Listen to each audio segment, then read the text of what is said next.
on in all of our lives. Today, guys, we're going to be starting chapter 3. It's talking about the global and global business. So we're going to be talking about how the world works in terms of business. And because we are in the United States, we're going to be talking disproportionately about how the United States fits into the global economy. Now, guys, after chapter 3, we're going to have our first test in this class. It is nothing to fear.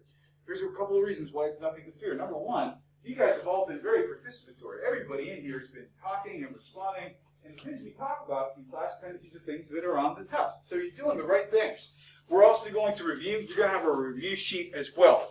Now, I do use a piece of software called Lockdown Browser for my tests in here. Who here already has that on their computer? Here's what we're going to do. Next week, guys, we'll have a day where we actually give you the download for it, and we'll have you test the software. It'll be a zero credit kind of test, just to make sure it works on your computer so that the day of test there are no concerns. Guys, what have I put on date up there? I apologize. The ethics discussion posting was due this past weekend. You guys all got it in, I believe, so I'll be grading those later this week. What happens, guys, when I use my slides from the fall to the spring, sometimes I miss a couple of the updates. That being said, guys, I always like to start off with some current events because this ties in to some things we're going to be talking about in terms of global business. By show of hands, how many of you think it would be really cool after you get out in the working world to own a Tesla? Yeah, so we've got people who have open minds to electric cars. Well, we're going to watch a video starting off talking about what General Motors, the biggest car company in the United States, has to say about electric cars because they're starting to embrace them. And it's really going to frame some of our conversation in terms of how industry is changing. I mean, GM is obviously one of the biggest car manufacturers, not just in the United States, but in the world. Any thoughts or reactions to what General Motors is saying they are going to do? Do you think it's going to happen or not? What are your thoughts? Or conversely, what are the challenges? What do you think, guys? Yes? I think the two biggest challenges you can have is selling the product to consumers, because a lot of people just they feel comfortable with the car they're driving now, and this is basically a new format of car. And probably the biggest one is the charging station thing. So people are like, oh, there's gas stations everywhere, there's not charging stations everywhere, what if I get stranded? So the question of people, for example, are concerned about the charging. They're concerned about range, too, because one of the biggest questions has been, well, how far can you get on a battery? If my car's running out of gas, I can pull into any convenience store and fill up. I can't just stop and grab a pre-charged battery. What are some of the other concerns? If you were somebody who's working in the automotive industry, are there other concerns you might have? Who else could be affected by this? Yes? The safety of the vehicle, like if the batteries get punctured in a crash, they just blow up. That's been one of the biggest concerns with Teslas that have been in wrecks, because these are what we refer to as lithium-ion batteries. And so basically, if you hit them hard, if you puncture them, they sometimes will catch fire. And here's one of the other concerns. Regional fire departments, for example, know quite well how to deal with traditional automobile accidents. A lot of them are not trained in how to deal with electric cars and the chemicals that are contained within. Are there other concerns? Let's go. I'm going to go back to this corner of the room here today. All right. Are you guys, for this corner, you guys like Sheets or Wawa? So we got a Sheets fan. I'm a fellow Sheets fan too. Why does Sheets love it when people stop for gasoline?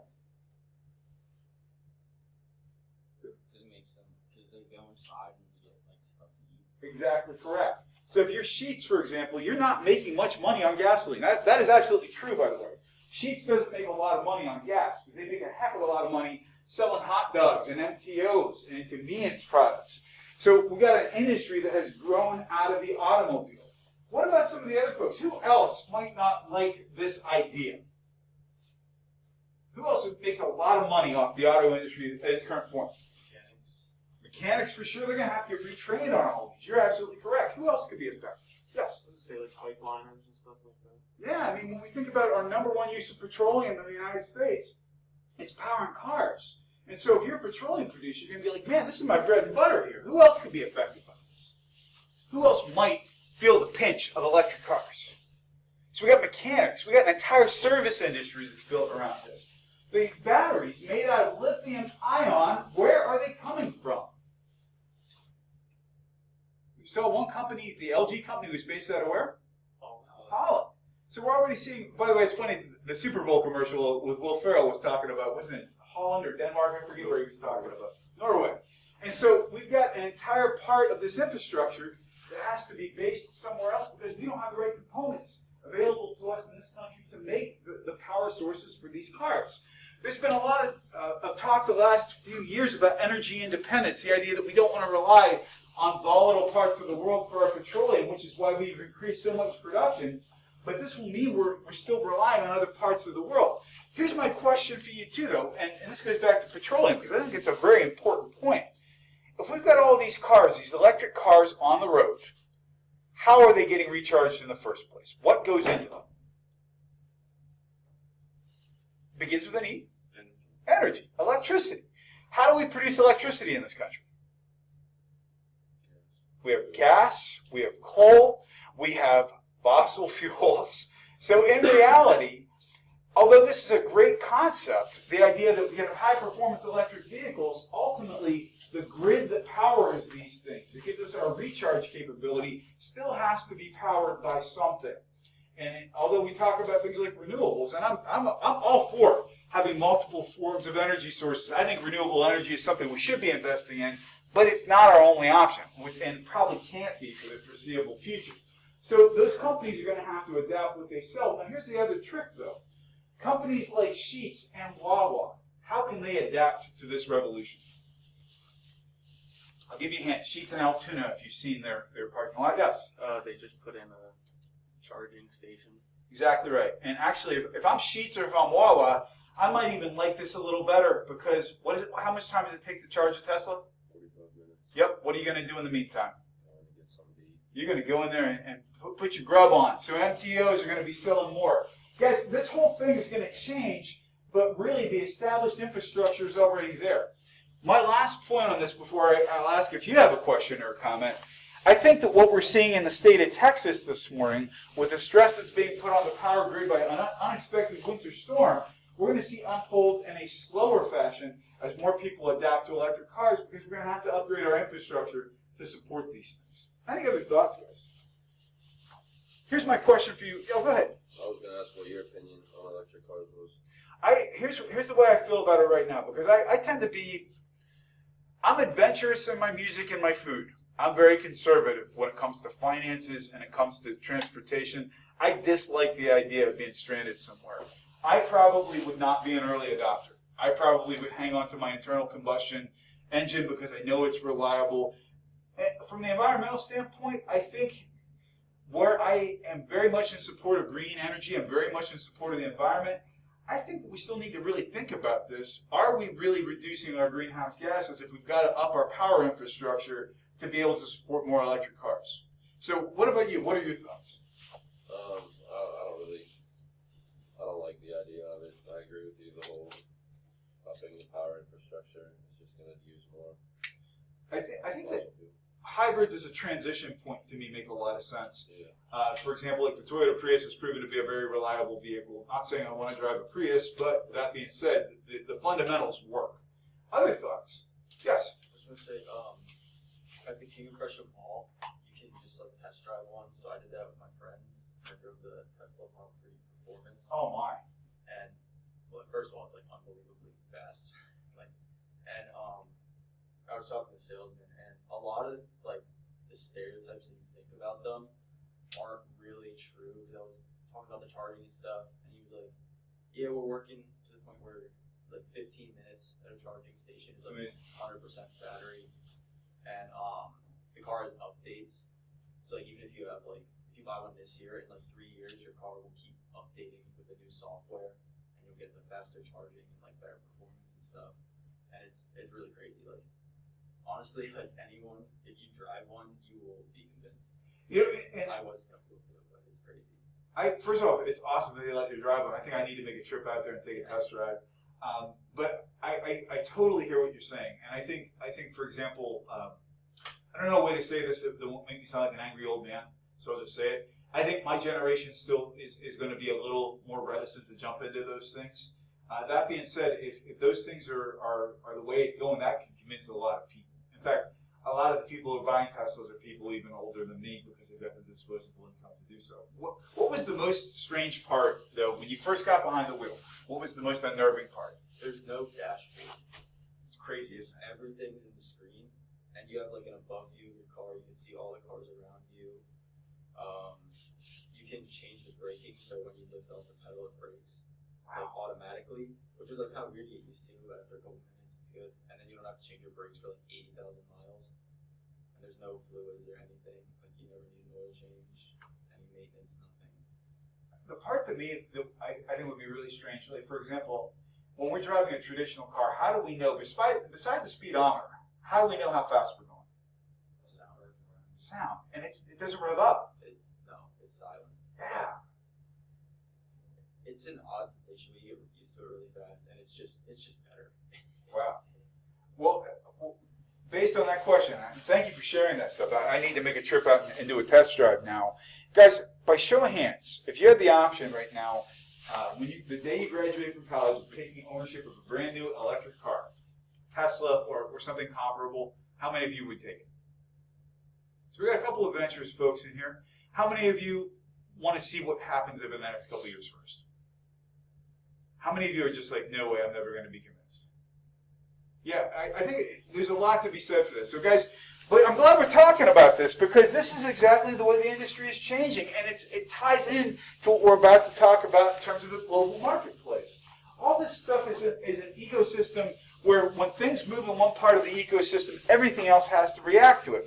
What we're going to be talking about today, guys, really is why we trade internationally, what the challenges are, how we build trade alliances, how this stuff plays out, and when in good times and bad, how our GDP, our gross domestic product, affects our global leverage, and how companies and countries and affiliations work together. We're going to start off, though, with a little trivia question for you guys, because we were talking about the Tesla. Guys, what is the most American-made car? If you had to guess, who here wants to take a guess in terms of all the components being built and assembled in the United States? What's the most American-made car?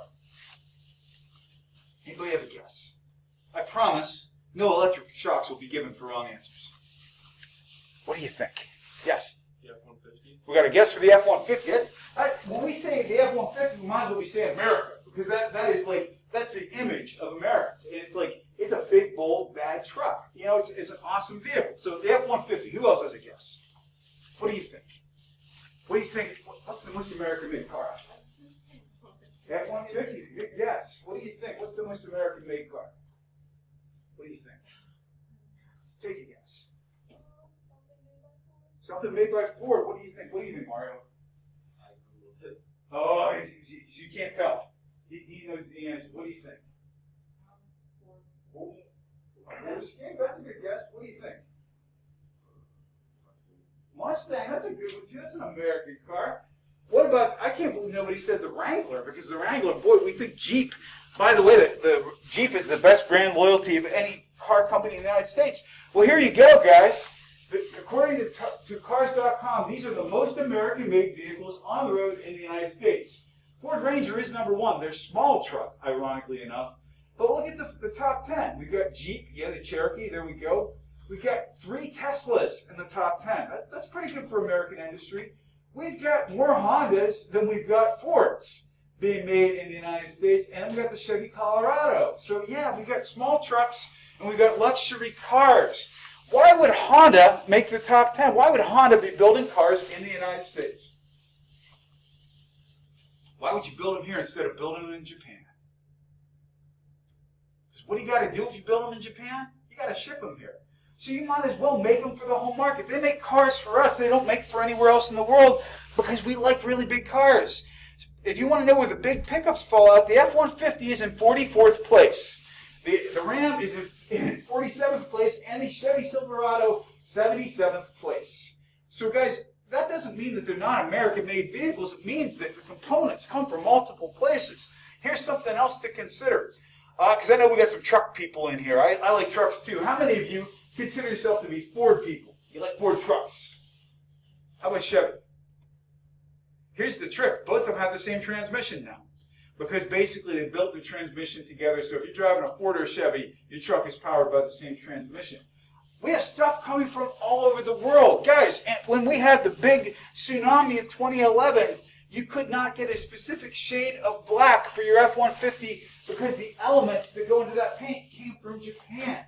Guys, in terms of our total GDP, gross domestic product, which is our lifeblood, that's the money going through our economic ecosystem. If we're Germany, if we're France, if we're the UK, over half of their GDP is coming from global trade, from doing business internationally. For us, it's only about 28%. And we import more than we export. We're going to talk about that too, guys. Well, let me ask you, what do you think? We're going to make some word art again. Yes, we are, because you guys are creative. Guys, what do you think are the biggest drivers for the U.S. economy? When we think of types of businesses that drive our economy, what do you think they are? Examples could be the automobile industry, or construction, or healthcare. What do you think? What are the biggest parts of the U.S. economy? And it's polev.com. We got a guess for healthcare. Agriculture, I like it. Technology, that's a good one. Let's see what you guys have to say. So healthcare is a big one. We got some folks in here who are definitely thinking about healthcare.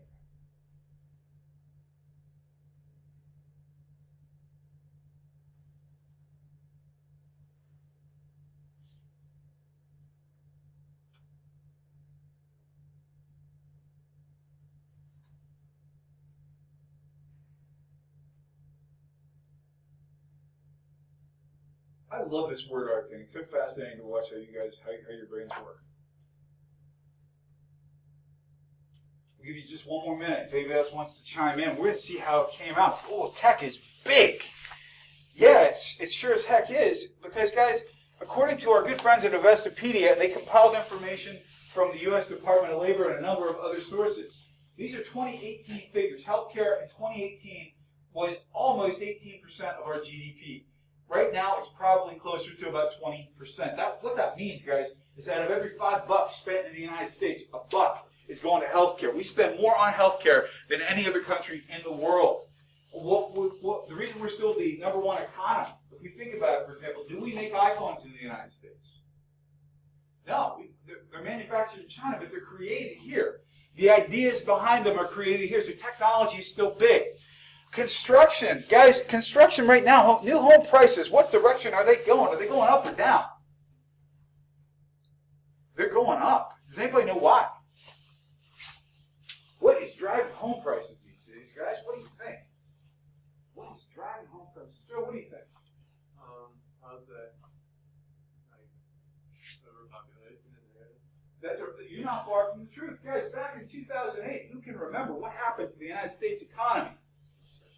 It was a recession. It was like the bottom fell out. And basically, at that point, if everybody's losing their home and nobody can afford a home, if you're in construction, are you going to build new home developments? Heck no. We're still recovering from the fact that the economy recovered the last couple of years, but the housing market didn't keep up with it. So construction is actually doing really well right now because we're trying to make homes to keep up. Guys, retail, the idea of going to Sheetz or going to a grocery store, although it seems like a big deal, it's only 5.5% of our total GDP, but that's still substantial because it's one of the top 5 factors. And then we get into non-durable manufacturing. That means any products that are somewhat disposable. That's still a 4.8% of our GDP. That's the top 5 in the United States. What do you not see up here? I'll give you a hint. We just talked about it. What do you not see? Yeah, you think the automotive industry would be up here. It's not one of the top drivers of the economy. Boeing, the large aircraft manufacturer, is not on the top 5. So we're no longer primarily an industrial economy. There's a lot of people who think we can be again. I'd love to see it happen. I'm not sure it's possible. I'd love to see it happen, but that's not where things are for us. We are a service-centered economy and an information-centered economy right now in 2020. We're going to get into some key terms here, but I've been talking at you guys for a long period of time. And as Jake and I were talking about, life is too short for bad coffee. I'm going to have a sip of my delicious hot brew, and I would love it if somebody had a question or comment for me today, or a song in their hearts. What might you have? Seriously, I'd love a question or a comment from somebody. What would you like to ask or say? I do this too, by the way, to get you guys used to the concept of awkward silence. Yes? What's your dream car? My dream car? Oh, I can tell you this one flat out. It's a 72 Mustang Boss 351. It's a 351 Cleveland engine, 4-speed on the floor, fastback. I would take it in either yellow or blue, but it's got to have the flat black Ram Air hood. It's got to be a 4-speed manual. It's like they're really hard to get because everybody who had a 4-speed, they raced them and they destroyed them. It's really hard to get, and it's also the biggest Mustang they ever made. I just love the look of that car. What about you? Realistically, I'd like an SDI, but like a Dodge Demon would be cool, probably.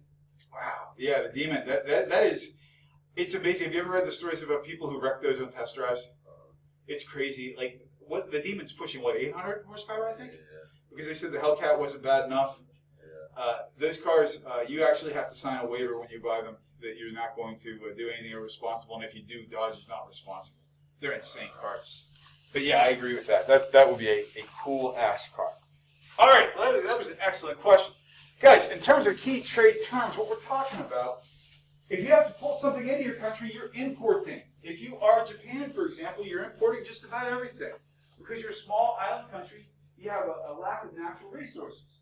If you are exporting, it means you're exporting things to other countries. We export a ton of stuff to other places. We export lumber. We export petroleum. We're the #1 producer of petroleum in the world right now because of things like fracking, for example. If you are exporting more than you're pulling in, that's a wonderful place to be because you have what we refer to as a trade surplus. That's where every economist wants us to get, but we're hardly ever there. If we're importing more than we are exporting, we have a deficit. Guys, we want to export. We want other people to buy our products. We have lots of barriers to that. But guys, in terms of the difference between all the money we pull in and all the money we put out, we have what we refer to as a balance of payments. So if we're spending more on imports than we are making from exports, we have a negative balance of payments. It's not someplace you want to be. So how are we doing? These are April 2020 numbers. They're a little dated, but they give you a pretty good idea. Guys, our trade deficit as of last year, just before this time, was a very substantial $49.4 billion in terms of a trade deficit. Not where we want to be. And here's the other problem we're having. Right now, we're increasing the amount we're importing at a faster rate than exporting. When you hear people say that's why we want to increase our industrial infrastructure and start producing products again, this is a big part of the reason why. Guys, what's the challenge for us in that regard? If we just say we want to export more, why is that so challenging for us as a country? What drives the price of American products? Any thoughts? We make an F-150. Actually, we're gonna go around the room. We are going to make an F-150. Tell me one thing that goes into the price of an F-150. Yeah, we got an engine. What else goes in? Brakes. Brakes, for sure. What else? Seats. Seats and leather. Leather's expensive. What else? Electronics. That's a big one these days, too. Our trucks are full of electronics. What else? Any details? Yeah, what else goes in? Who's making those trucks? Give you a hint. 2 legs, 2 arms, and a face. What am I talking about? Begins with a P. A person. So we've got to pay labor for these things. And labor, by the way, is the big one. We have one of the highest labor rates in the world. So other countries don't always want to buy our stuff because it's more expensive. If you try to export a Harley Davidson from the United States to Japan, it's cheaper for somebody living in Japan to buy a Kawasaki than it is for them to buy a Harley Davidson.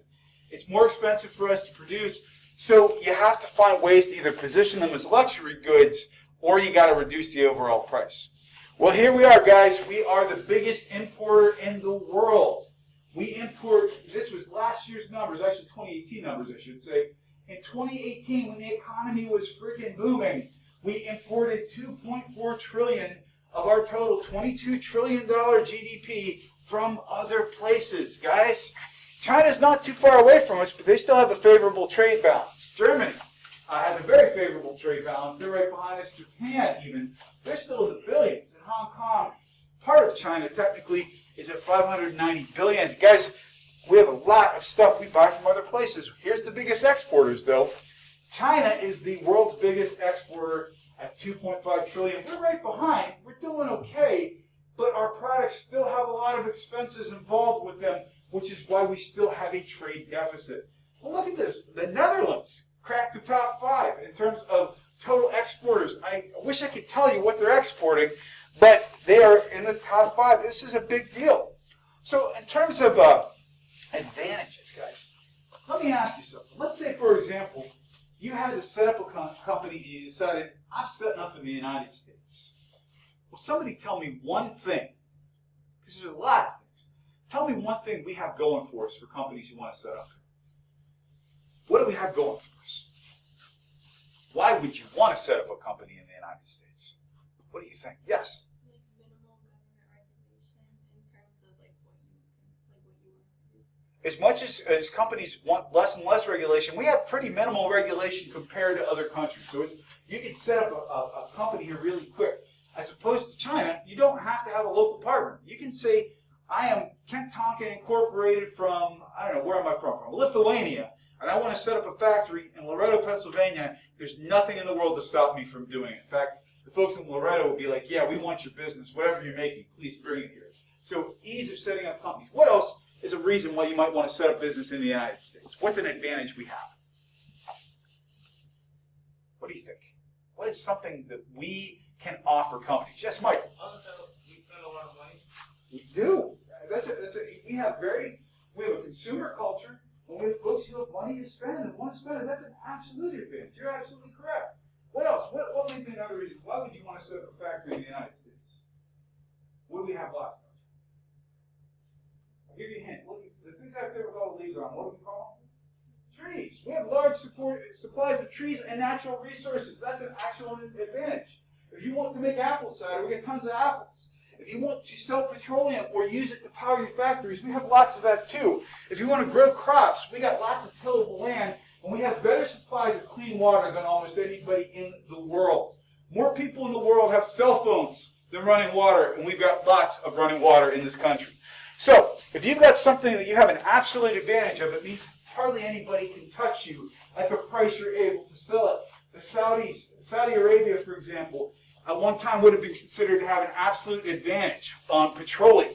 A comparative advantage means that you have a pretty good supply of something and other countries want what you have. So our comparative advantage would be, for example, in the United States, we have large supplies of wood. We sell lots of wood all around the world. In fact, not too far from here, there's a lumber museum, which is probably the most boring museum in the world, but it exists because we sell so much wood. We don't, however, have much in terms of vanilla, so we've got to trade to get it. By the way, anybody know where most of the vanilla in the world comes from? I'll give you a hint. It's the name of a really awesome kids movie. Madagascar. Who said that? Great. That's a great answer. Those are fun movies, too. The penguins are the best. All right. Guys, in terms of some other kinds of... Who here, when they were kids, loved the Madagascar movies? I love the penguins. What any landing you can walk away from is a good one. That's a fantastic line. All right, guys, in terms of some of our trading concepts, we are all about free trade. And that means, for example, we can trade with other countries and we can get things that we can't always get year-round. If you want to know why, for example, I was able to buy my wife some chocolate-covered strawberries for Valentine's Day, which she loved, it's because we can get them from Mexico where the weather is warmer. Well, in addition, we can sell things here to other places that they can't get as well, such as big supplies of timber. When we get into what we refer to as protectionism, what we're talking about is there are reasons why we have trade protectionism. Tariffs. Who here has ever heard the term tariff? Why do we have tariffs? What's the purpose of tariffs? Protection, absolutely correct. For example, if we are bringing in steel, in the 1970s, Japanese and Chinese suppliers could make steel much less expensively than the United States could. And they started flooding our markets with foreign steel.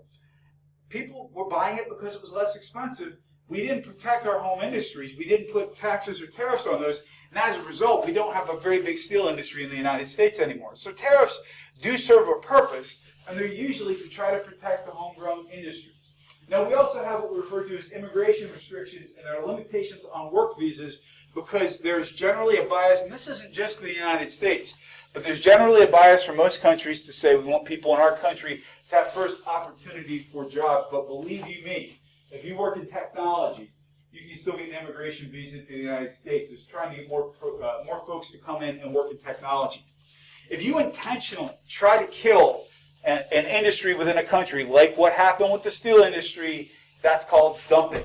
It's a fantastic name, dumping. You're coming in, you're dumping in that market. It is what it sounds like. And so if you kill an industry by flooding a market with cheap stuff, you're dumping. And then we get into what we refer to as outsourcing. All right, guys, if you had two options, when you hear the term outsourcing, if you said it's positive or negative, like the sound of the word, who here thinks it's positive? Who here thinks it's negative? Who here doesn't know? It's okay not to know. That's how we learn. Outsourcing is one of those things it sounds like a bad word. What it ultimately means is we are taking labor where it's less expensive to save money. Companies love it because they can make more profit. Labor forces, not so much. Sometimes those folks are not fans of that. All right, guys, in terms of other stuff, actually, I need a break for just 1 second because I'm very fired up this morning. Actually, I'm more fired up than I usually am for once. I'm feeling good today. I hope you guys are too. Anybody have a question or a comment for me while I take a sip of my coffee? Because I'm moving pretty quick. What would you like to know? Anybody? All right. Need to think for a second. I actually want to ask you guys a question. How many of you are excited? No, that's the wrong term. That's the wrong thing I want to ask. I'm going to ask this question in a second instead. How many of you at this point are done with snow? How many of you actually like the snow and have fun? So we go even. Anybody going skiing this weekend? Snowboarding? Tobogganing? Having any other fun in the snow? I know what I'll be doing in the snow. I'll be shoveling. That's my fun activity with snow. It's not much fun at all. But if you like snow, I encourage you to check out some of the area's best attractions like Blue Knot. But we're going to finish up on this slide here today. We're going to finish up in this slide provided that somebody among you can ask me a question about anything after this slide. Guys, who can tell me, however, why is $1 in the United States, if I put $1 down, do I have $1? I've got $1 in my wallet. If I put this $1 down here on this table, why is it worth $1? Anybody know? It's not. The paper itself's not worth $1. Why is it worth $1? Our whole economy is based on this concept in the United States. Why is it worth $1? Because who says so? Because the government backs it up. Guys, in the United States, our currency hasn't been completely backed by gold since 1973. Coincidentally, the year I was born, I had nothing to do with it. The dollar is worth what it says it's worth because the government says so. We used to have gold, literally, in Fort Knox that would back up our currency. We would say everything is backed up by gold. We no longer are backed up by gold, which is how we're able to operate at a national deficit, which we talked about in the last chapter. So $1 is worth $1 because we say it is. And we also have what we refer to as international exchange. So if I travel to the Eurozone, we have an exchange. My dollar is worth so many euros. Or if I go to Canada, my dollar is worth so many Canadian dollars. If I go to England, it's worth so many pounds. Different things factor into the exchange rates, things like national debt, things like GDP. Here's my question for you guys. There are times when $1 is stronger than other currencies. There's times when it is weaker. Is a strong dollar good or bad for the economy? I think it can be bad when you're like importing things because like I know with like the whole China trading with China, they keep their like value of $1 less than what ours is, so that they don't spend as much money on importing stuff or getting imports from us. Absolutely correct. So they devalue their own currency to make it cheaper for us to buy their goods. So a strong dollar can be bad. And who said it was good? Because it's good too. How can it be good? Well, I'm not quite sure, but for example, in Mexican pesos, like 20 pesos is $1. Mhm. So it means that like the economy here is better. The answer is it's bad and it's good. It depends on your perspective. For example, if we have a strong dollar against the Mexican peso, and I decide I want to take a vacation in Mexico, for my American dollars, I can have a pretty good vacation. I can take my wife out. We can have a really good time.